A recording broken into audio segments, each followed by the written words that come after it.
Hey Dragon Slayers. So today's video is about the misleading message about milk, part 2. Recent research shows that drinking milk can weaken bones rather than strengthen them. The countries with the highest dairy consumption have the highest rates of osteoporosis. Countries whose populations drink the most milk have the higher rates of hip fractures as they age than countries whose populations drink much less milk. Think about those two sentences again and let them really sink in.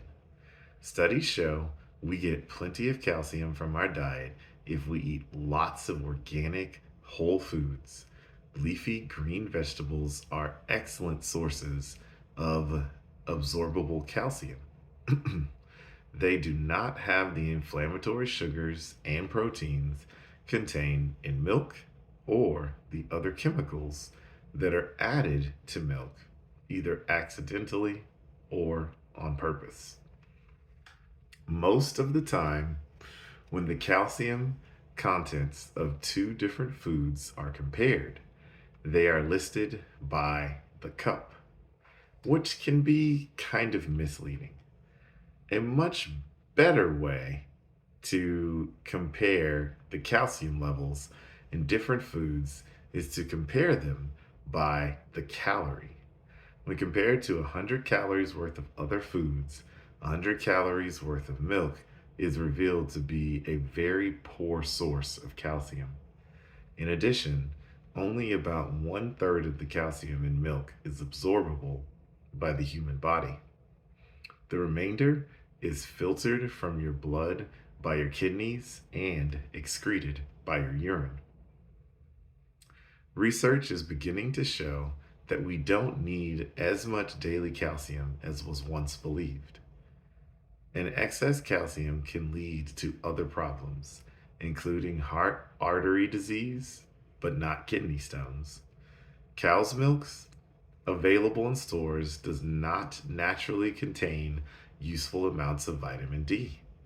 It is added to the milk during processing. The amount of vitamin D added to the milk you find in the grocery store is only enough to keep humans from developing rickets. It's not nearly enough to optimize bone and hormone health. Thus, milk is also a very poor source of vitamin D.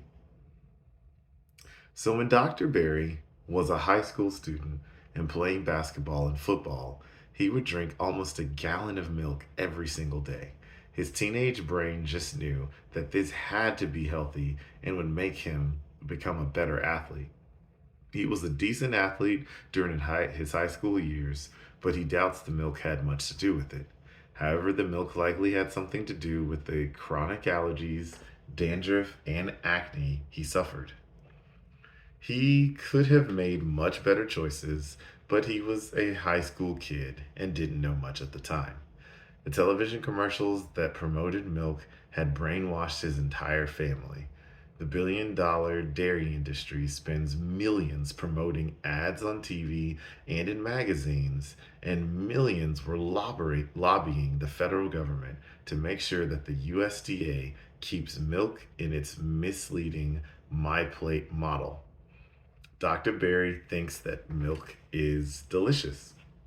He would drink it if he could find any research or any reason to convince him that it's healthy. But no meaningful research shows that dairy products are healthy daily choices for food or drink.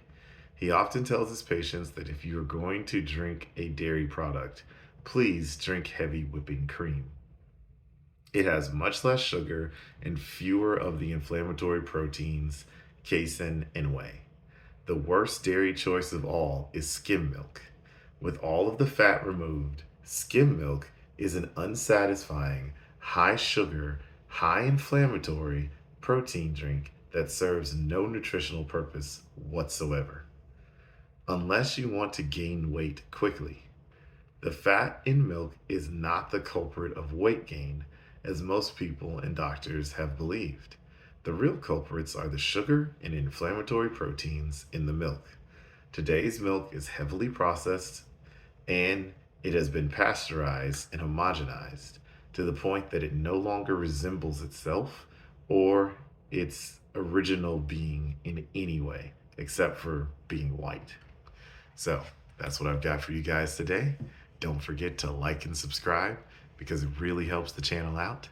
And remember, guys, that together, you and I will slay the dreaded diabetes dragon.